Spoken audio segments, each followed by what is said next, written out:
ছাত্রের জন্য তার মানে জনসমুখে হওয়া উচিত।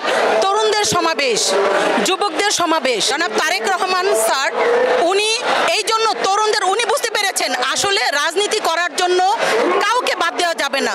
তরুণ সমাজ দরকার, মহিলা দরকার, মানে প্রতিটা অঙ্গ সংগঠনকে দরকার।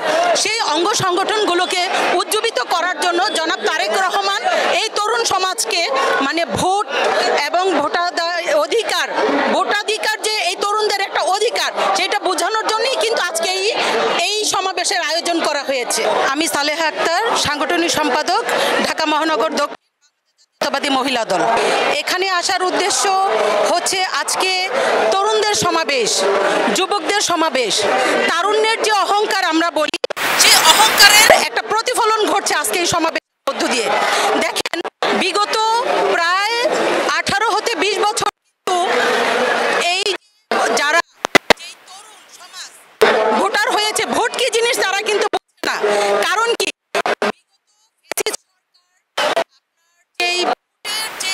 একটা রব ছিল এটা কিন্তু তারা বন্ধ করে দিয়েছে।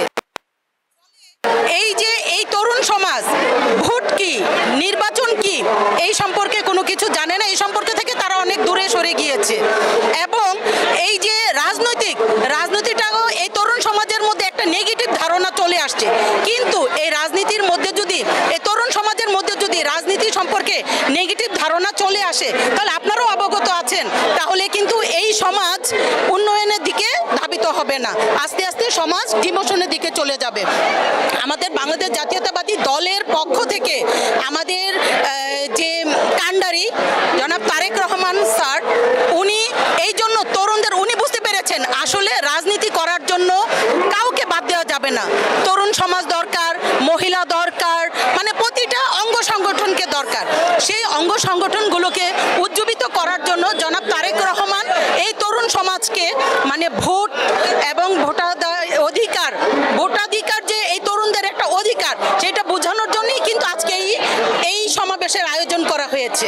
দেখেন শেখ হাসিনা শুধু অপশাসন চালাইছে না, এই দেশ থেকে উনি ভোট চুরি করেছেন, উনি রেমিটেন্স চুরি করেছেন, এই দেশের মানুষের জানমালের নিরাপত্তা দিতে পারেননি এবং আমাদের যে গণতান্ত্রিক অধিকার সেই অধিকারও কিন্তু উনি দিতে পারেননি। আমি সাবেক 2 বার মহিলা ভাইস চেয়ারম্যান নির্বাচিত ছিলাম ধনিয়া ইউনিয়ন পরিষদে, তারপর আমি কাউন্সিলর নির্বাচন করেছি। আমার ভোট